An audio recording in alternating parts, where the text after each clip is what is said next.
Okay, good morning or good afternoon for everyone in Indonesia, and also good morning for everyone who watch us live from Europe, perhaps. Welcome to European Higher Education Fair 2021 Institution Talk Show. Please allow me to introduce myself. My name is Muhammad Mona Taufik Armoli. I am your moderator for this session. So this is the session for the Institution Talk Show, so where we can ask a lot of questions regarding the topic that we are going to have for this session. For now, we are going to have focus on a research university in the Netherlands. Of course, for those, or especially for everyone who wants to have the conversation, you can ask the questions through the YouTube channel. You can chat or you can just type the questions on the chat box, okay? And then some of the questions we are going to be delivered by our team, okay? And then I'm going to, to read the questions live to all the speakers as well. Okay, so without further ado, I'm going to introduce all the speakers. They are here from the Netherlands. The first one I have from Tilburg University. So we have Josian Johnson as International External Account Manager. And then the other one, I do have University of Groningen. We have John Valby as a Marketing Direct Coordinator. And the last one from Vrije University of Amsterdam, we have Esa Dijang. Apologize if I mention your name not correctly, but hello everyone. Good morning to you all. Morning. Good morning.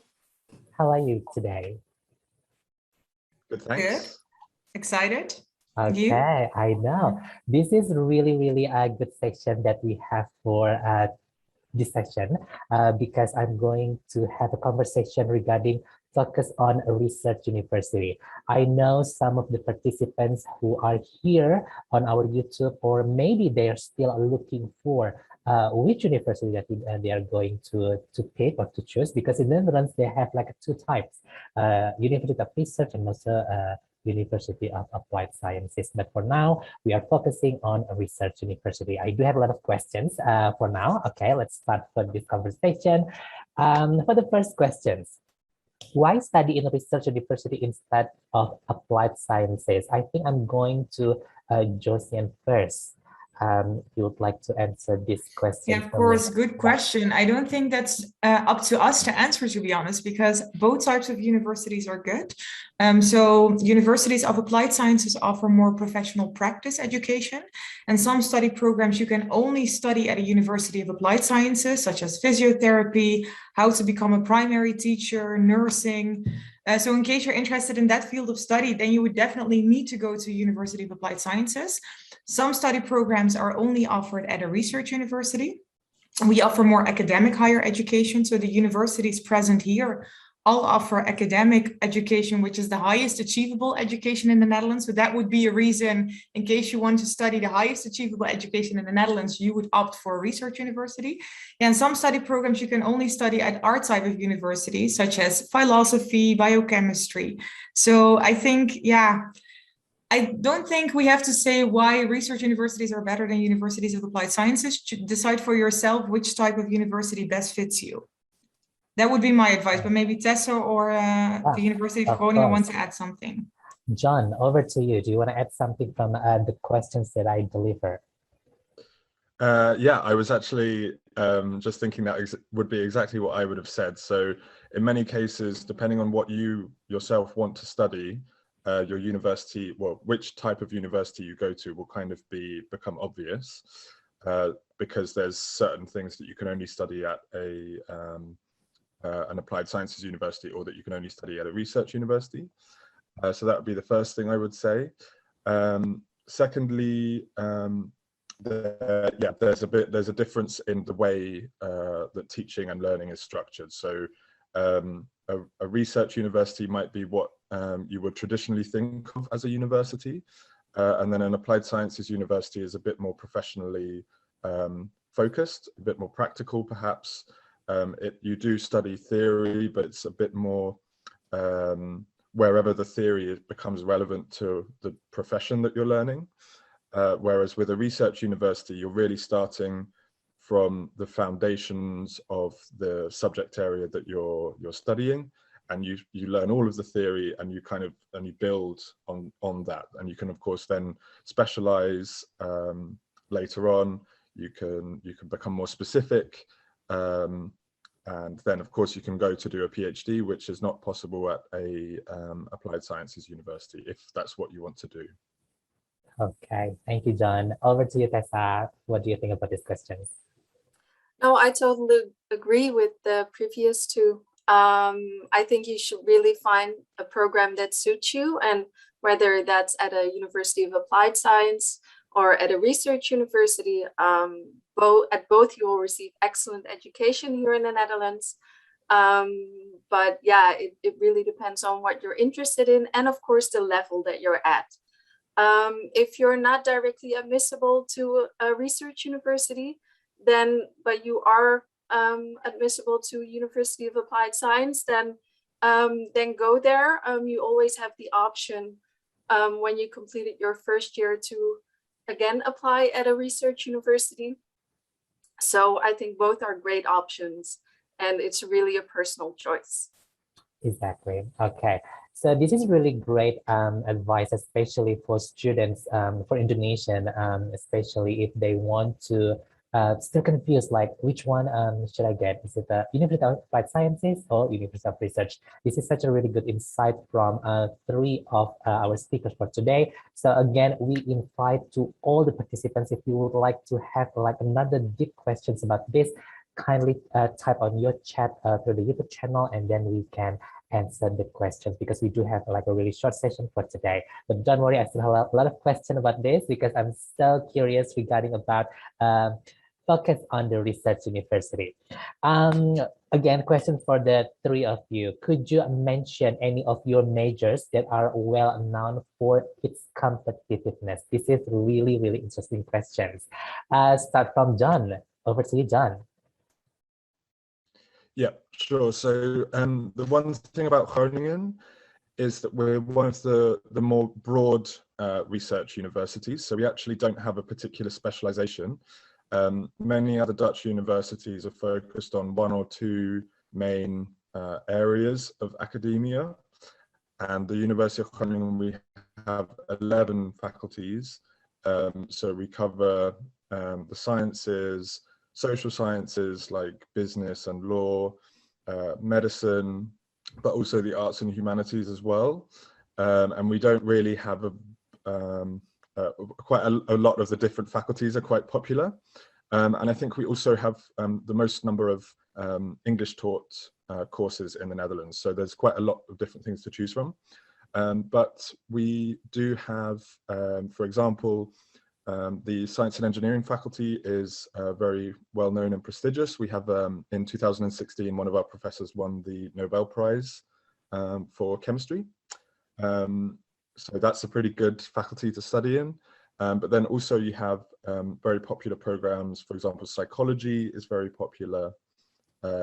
Also, we have international business, which is very popular. So it's quite broad, really, at our university, which is maybe a bit different from some of the other Dutch universities. Great. How about from Vrije Universiteit of Amsterdam, Tessa? Well, maybe a bit the same as Groningen. We're we have a very diverse offering in programs. So we have 9 faculties. And for when you look at competitiveness, we have selective programs, we like to call them.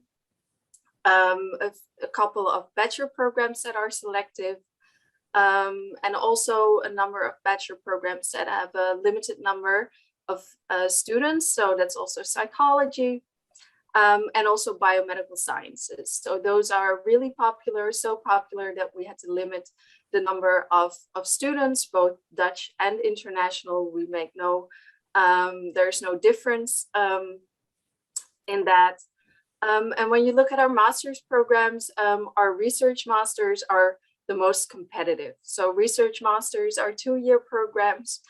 And they also, if you want to do a PhD, then we advise you to do a research master, and those programs are quite competitive. Correct. So before I move to Josian, you mentioned, Tessa, regarding the limitation of the study program of bio. Is it biomedical? Is that correct? Yes, biomedical sciences. Yes. So and psychology. Yes, and psychology. So that means they are on the numerus fixus study program, yeah? Yes, exactly. Yes. Okay. So just for the information for all the audience who are here, what is numerus fixus? So that's a deadline where the university set up the quota or the limitation of students who wants to apply to the study program, and the deadline is 15th of January.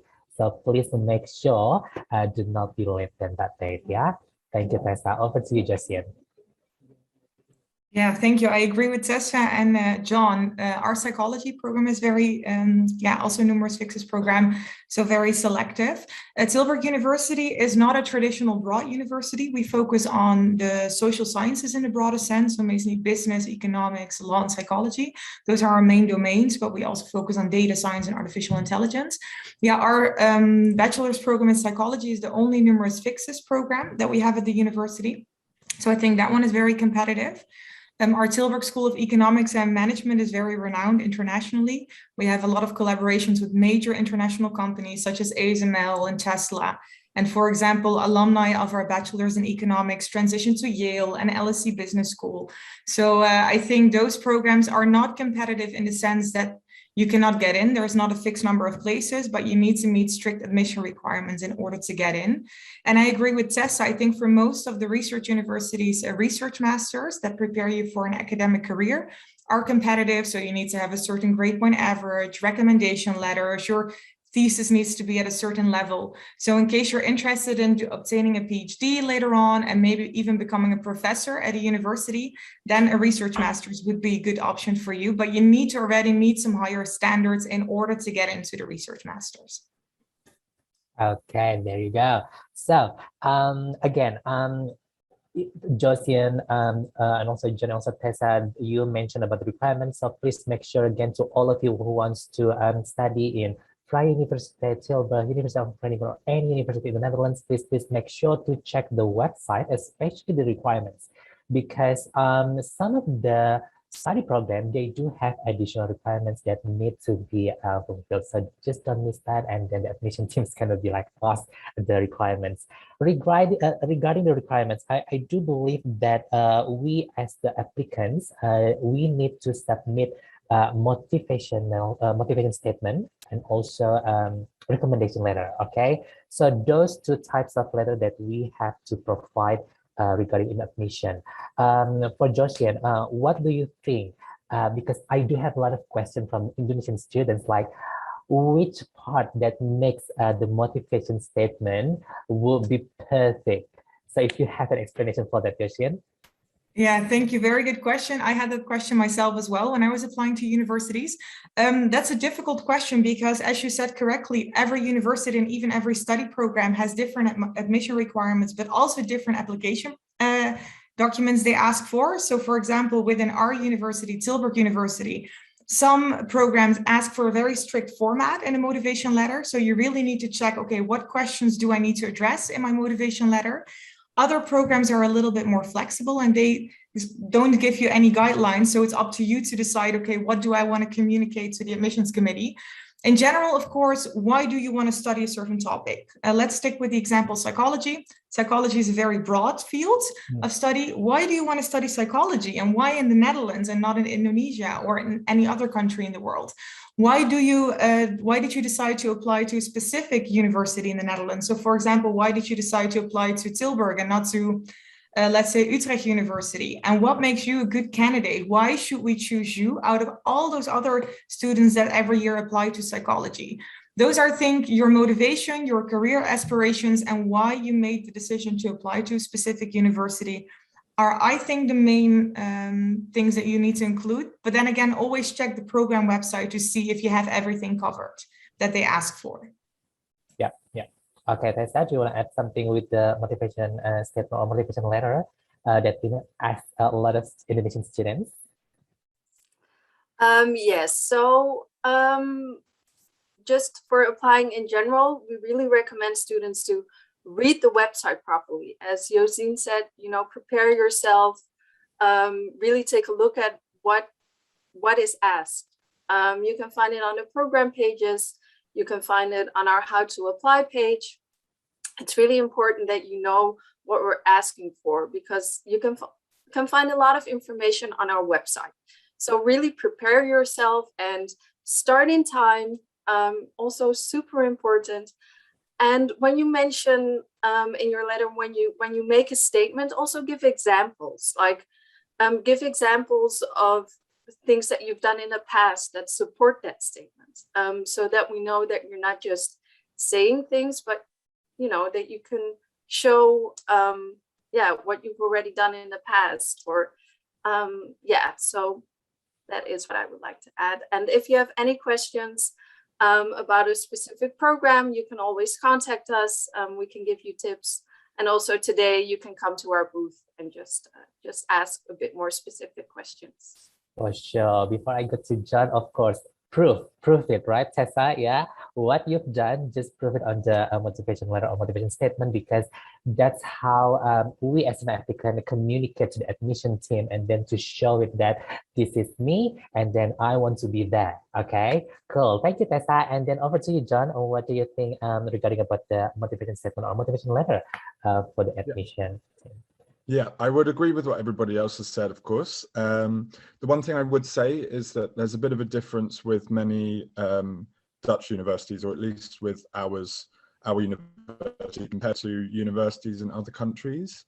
So if you're applying for example, to an American university, the personal statement and all of the extra stuff aside from your academic qualifications are really, really important. They could actually, your personal statement could make a difference between getting in or not getting in. For most Dutch non-selective programs, what we're actually looking for, at least at our university, is mainly your academic qualifications. So it is really important to do a good personal statement, but ultimately it won't make the difference in many cases between getting in and not getting in. It's part of the process that you have to do, and of course it's great to follow the advice of Josine and Tessa with you know, the kind of stuff that you should include. But yeah, at least for our university, when you're applying for a non-academic background, so we're looking at your high school qualifications or your bachelor degree, and we go through that in quite a lot of detail. So spending a longer time on your personal statement and making your application a month or two later is actually often has a negative impact, because then we haven't received your academic background early enough, and we have to go through that in quite a lot of detail. So we often email students back and we ask them for further detail of what they've studied in their bachelor. So it's really important, I would say. The thing that actually makes a difference in whether you get in or not get in is not if you spend a little extra time on your personal statement, but if you make your application earlier so that the university can already start going through your academic background. And if they need to, they can get back to you. And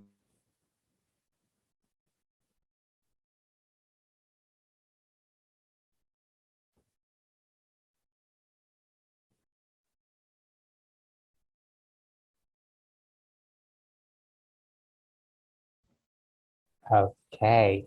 Thank you so much, John. And also for, again, we are still inviting for everyone who would like to ask the questions. Please type on YouTube, because I think I do have some of the question on my screen, and I'm going to deliver a little bit soon, because I still have one more question in my hand regarding about the language, because I believe all these universities, you guys, you have a lot of what is it, like English taught study program, okay? Because in the Netherlands, we do have a lot of like more than 2,100 study program English taught. How is the possibility of students learning Dutch language while studying in the Netherlands? This is really important as well, because when I was in the Netherlands, I feel like I just know a little bit about that. So for opening the conversation, I know I have to learn more and more and more. But as a student, let's go to the Netherlands, and then how is the possibility of students learning Dutch language or study in the Netherlands? If you would like to answer these questions, Josiane. Yeah, well, first of all, you don't need to learn Dutch in order to live and study in the Netherlands. As you said correctly, all Dutch universities, research universities, offer English taught programs, more than 2,100. So no matter what you want to study in English, you will find a study program in the Netherlands in English. At our university, we give all international students electronic language vouchers, which they can use to do 2 language courses for free at our language center. Having said that, you don't need to use it for learning Dutch. We offer 10 different languages that students can choose from. So some students already know that they want to go on exchange in the 3rd year of their bachelor's program, and they want to go to China, and therefore they want to learn a little bit of Mandarin, for example, or they want to go to Russia or France, etc. However, a lot of students that want to stay in the Netherlands after graduation, they decide to use the electronic language vouchers for a social Dutch course, but you don't need it. Everybody speaks English. You can easily get by with just learning the language. Yeah. That's cool. Okay. John, how about you? Yeah. So I don't know if you can tell, but I'm not actually Dutch myself. I'm from the UK. Yeah. And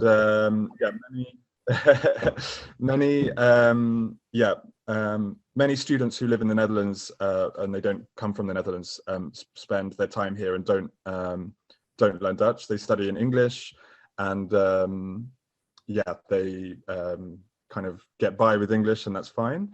The one thing I would say is that many universities offer the opportunity to study Dutch while you're doing your bachelor or your master. And I actually think if you intend, or if you're interested in living in the Netherlands more longer term after you graduate, then I would recommend using that opportunity. While you're studying, you can learn a language on the side, because after you've graduated, it can be, and you're working, it can be a bit more difficult to pick up the language. So yeah, that would be my advice. Okay, over to you, Tessa. Yeah, not a lot to add, actually. All of our programs are also taught in English, so learning Dutch is not required, but we do offer a Dutch learning center at our university with courses specially designed for students.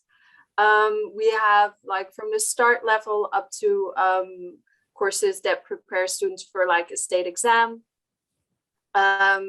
So we offer a variety of Dutch courses for students that are interested. That's so cool. Okay, so for Indonesian students, you don't have to worry about learning Dutch as well. But again, there is a lot of opportunities to be done in the Netherlands to learn Dutch. But also the most important thing, you have to prove the ability of to speak in English, and also through the IELTS and also to the TOEFL IBT. Okay, so now it's time for the Q&A. I'm here reading some of the questions, but some of the questions they're really really specific. Okay, the first questions, I think, John, if you're still there, if you could answer this. I do have questions from Cruiser Trooper. Did University of Groningen accept students from a Bachelor of Applied Sciences? Because I'm keen to apply in human movement science. So his education background is the Bachelor of Applied Science in Physiotherapy. Yeah, so if you're coming from an applied sciences university and you want to do a master's at a research university, then you actually would need to have, or you need to do a pre-master in order to make up for the difference in the education. There's kind of a gap, if you like. So it really depends on whether the university or the masters that you want to do, whether there is a pre-master attached to it or not. Many universities will have a pre-master for certain programs, but not for all of them. So for example, for human movement sciences, we don't have a pre-master. So that would mean that it wouldn't be possible to do that master program with us with an applied sciences bachelor, unfortunately. In some cases, however, that's different. So for example, in our economics and business faculty, they have quite a lot of pre-master programs that you can do. So then it would be possible to do a master in business perhaps, but yeah, not in all faculties. So that's something that you can check out by looking on our website. You can find out that kind of thing, whether or not it would be possible. Also, of course, if you have a specific question like that, then you can always get in touch with the university directly and we can let you know. Cool. Thank you, John. And also for Fraser, if you need more information, again, you can visit the virtual booth of University of Groningen throughout the event. Okay, next question for the three of you from Pedro. Good day, everyone. Could you guys give us some insight about the application fees and the mechanism of the application? Okay, I'm going to start with Tessa. Okay, so this was about the application, right? Yes, correct. The application and the fee, yeah. Yeah. So yeah, it's a really general question, and we offer a lot of programs, so it's a bit difficult really to say. But so if you really has program specific questions, come to the booth, then we can look it up for you. But for the application, yeah, step one, start in time. You go always, in the Netherlands, you always go through StudyLink. That's our national portal. All students use it, both national and international, both bachelor and master students. So you always start at StudyLink. This is the Dutch national portal for all applications.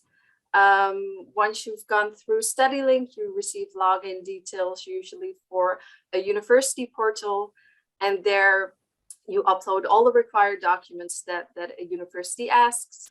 And once you've done all that, your application is complete, and then the university will inform you about the decision on admission. Sometimes we need additional documents, then we ask you by email. Of course, there's differences between the universities, between the programs. So if you have really any specific questions, just come to the booth and ask us. Okay, thank you, Tessa. Is there any application fee from the University to apply? Yes, so we charge an application fee of €100, but you can apply to multiple programs, and the fee is also valid for 2 years. So if you apply this year, but you have to defer your application, for instance, the fee will also be valid the year after. Okay, thank you so much, Tessa, for the answer. Over to you, Justin, about the questions the same regarding about the application fee and then how to apply to Tilburg University. Yeah, I think that Tess already explained it very well. There are always two systems that you need to register in StudyLink for all the universities. And once you selected a specific university in StudyLink, you receive your own personal login details to that specific university. So for each university that you register in StudyLink, you receive a separate account on their university portal. And at least in our university, but I think that's the case for most universities as well, please correct me if I'm wrong, you need to submit a new application in the university's portal for every program that you're interested in. So it's not that like in UCAS, you apply with one package to 5 different study programs. That's not the case, because each of our universities and each of our study programs asks for different application documents and different admission requirements. Sometimes even per program, you have to submit a separate application. We do not have an application fee yet. I know that they're in the process of maybe implementing it. So in case you're interested in applying to our university, do it now, because now it's still free of charge, but that might happen, might change in the future. Cool. Okay, so there you go. How about the University of Groningen? John, over to you. Yeah, so the process works exactly the same way at our university. So StudyLink part 1, and then part 2 of the application would be our own application portal, where you upload all of your documents and so on. In terms of application fees, there's an application fee for doing a master's in the Faculty of Science and Engineering. I think it's €75. but you get that back if you get a place. So yeah, but it's obviously not helpful if you don't get a place, but yeah, that's the application fee. For all of the others, there is no application fee. In terms of the process, I would just reiterate what I was mentioning earlier, which is that certainly for our university, the application deadline for many of our non-selective programs is the 1st of May, which is a little bit deceptive, especially for students coming from outside of the EU. The process is much, much longer, the whole application process. So for students who apply shortly before that deadline, it's often impossible for them to actually arrive before the 1st of September because of all of the other stuff that needs to be done. Also at that time of year, our admissions office is very kind of overloaded. And so the waiting times are much, much longer. So in terms of how to apply, I would certainly recommend to all students coming from Indonesia that they apply at least before the end of January. That's a very unofficial deadline, but I would take it as a very kind of semi-serious deadline, because if you apply after that, there's a lot of work involved after the application itself. And so that would be my kind of main warning, if you like. Yeah. Yeah, well, thank you for the friendly reminder, because again, do not put it like a really last minute deadline, because again, that's not ideal. This is the perfect timing if you would like to have the application, because again, you can ask a lot of questions through the virtual booth throughout the event, and especially because we have the representative like really exactly from the Netherlands, so you can ask more questions regarding about the application as well, because all the university in the Netherlands, they open the application every October. So you can fill the study link for the first thing first, and then the deadline, we know that it's still long, like next year between April or May, but again, do not put on very last minute. Okay, next question. So we have a question from Eric. So Eric is going to ask regarding about the PhD. So he has a plan to continue his PhD in the Netherlands. So the questions for the three of you, can you give him some insight about the research standard and also the atmosphere, like supervisor support, and also how to communicate with them? I think I'm going to start with Justine. Over to you, Justine. Yeah, very good question, and nice to hear that he's interested in a PhD position. In the Netherlands, you are considered an employee of the university in general. So that's, I think, already a main difference from other countries. That also means that you often need to apply for a specific PhD vacancy. And PhD positions can be found on a university's vacancy website, but also on academictransfer.nl on top of my head. So per PhD position, there are specific requirements that you need to meet. Of course, for example, if you're interested in a PhD in physics, then you need to have a bachelor's and probably also a master's in physics. If you have nursing or economics, you will probably do not get the PhD position. You need recommendation letters, etc. You can have standard PhD positions within a university, but in case you can bring your own funding, so maybe from a government or external company, then it might be easier for you to find a PhD position in the Netherlands that is not that already set in stone on a vacancy, in a vacancy. Normally it's a combination between conducting research and teaching. Because you're an employee of the university, you're also expected to teach a certain number of hours per week. And this really depends on the PhD position. It's 4 years and you get a salary, unless you bring your own funding and it becomes an external PhD. That's my insight. Thank you, Justine. Over to you, Tessa, regarding about a PhD at the VU University. Yes, no, I think Justine said it very well. In the Netherlands in general, if you're a PhD candidate, you're an employee of the university, you also teach. So it's quite competitive. If you bring your own funding, then there are a bit more opportunities. We have a dedicated PhD officer at the international office. So if anyone is interested, come by our booth and we will give you the contact details. So you can get in touch with our PhD officer, and she can guide you through the entire process and give you a lot of information. There you go, Eric. Come to virtual booth of Vrije University of Amsterdam. John, Do you have any insight about Yeah, this? I can't really add much to what my colleagues have already said.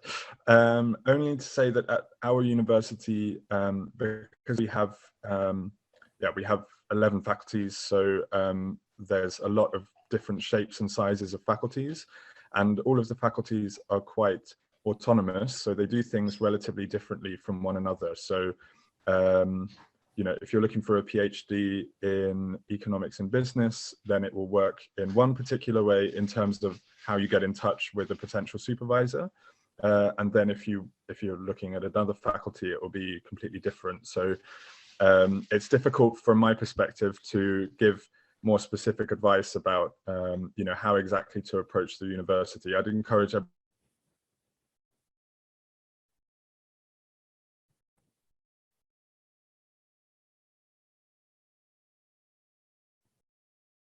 Okay. Hello, Eric. Sorry, hello, John.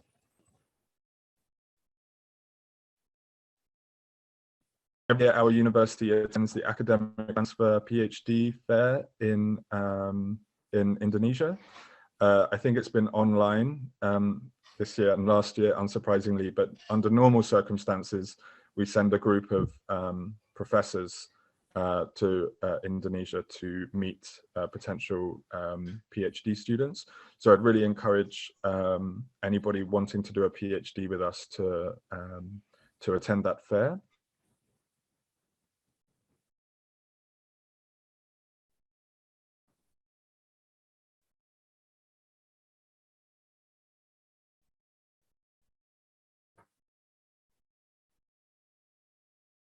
We have a pre-doctoral training program happening in Jakarta. So I think that's like a couple of weeks, which allows all incoming new PhD students from Indonesia to do like a 2-week course to help them prepare themselves for doing a PhD in the Netherlands. So that's another really good thing. I think that's the only country in the world where we have that. So yeah. Yeah. Well, thank you, John. Yes, just in addition to what John said regarding about the event that we had last month, PhD recruitment, yes, some of the supervisor or professor from University of Groningen come by virtually to interview the selected candidate regarding with the post proposal as well. Okay, so we do have one more last question from our participant through the YouTube. So this is the questions. Is going to be answered by John, okay, because it's really specific. This is Dicky. Hello, I'm Dicky from Indonesia. Can you explain about the Eric Blooming Fund Scholarship at the University of Groningen for Master in Chemical Engineering? Which scholarship was it? Sorry, I didn't get it. Eric Blooming. Eric Blooming. Yeah. Yes. Yeah. So by and large, actually, at our university, we don't have a very large selection of scholarships.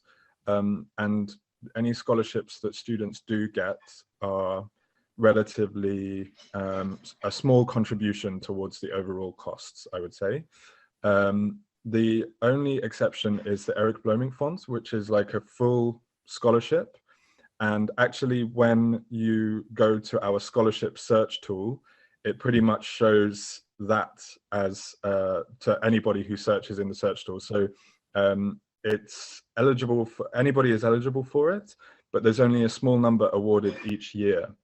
So the chances of getting the full scholarship are very low, 1 in 10,000 or something. So yeah, it's not a scholarship you can apply for. You are selected from the when you make your application to study. So yeah, the chances of getting it are quite low. So I would encourage anyone who needs a scholarship to yeah, look at other scholarships perhaps, or looking at other means of funding yourself, because yeah, it's quite an yeah, a difficult scholarship to get, if you like. Well, thank you, John. Okay, hopefully Digis can get all the answer from John. So I think for the Q&A, it's done for now. Hopefully all the participants or the audience can ask more questions through their virtual booth.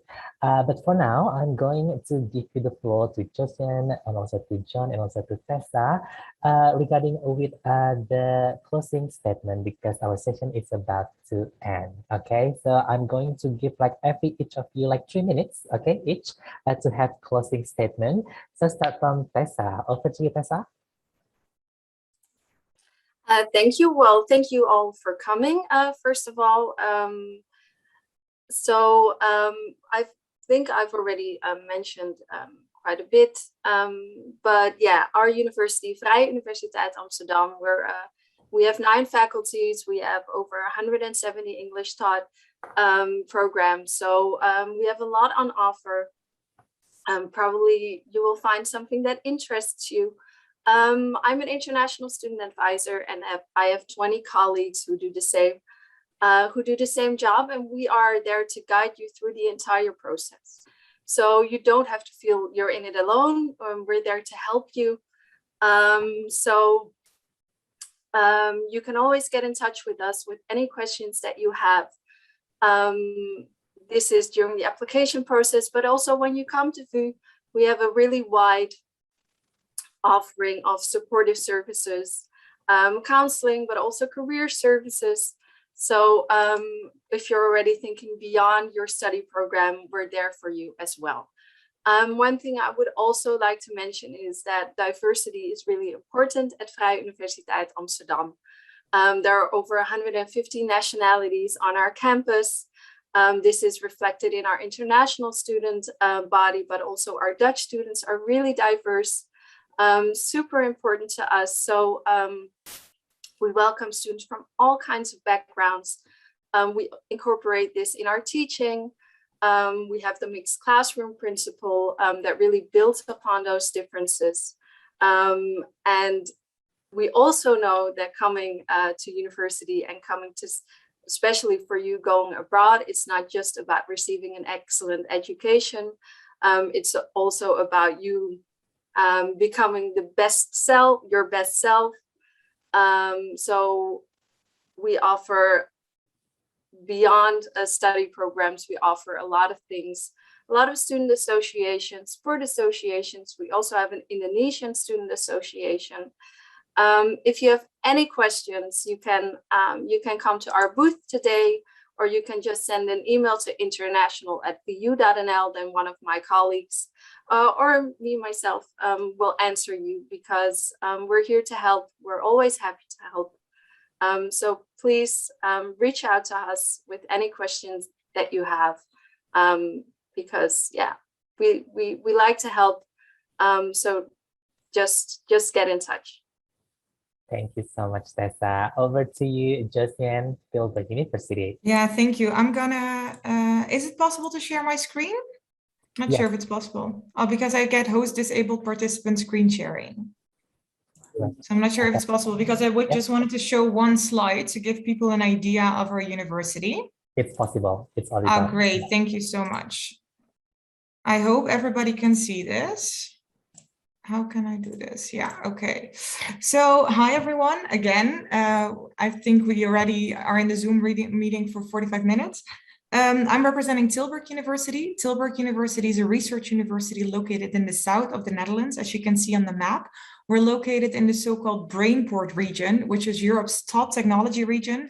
Companies such as ASML, the chip fabricant, and Philips are located in this region, as well as Tilburg University and Eindhoven University of Technology. And within this region, there is a lot of collaboration in educational projects, but also research projects.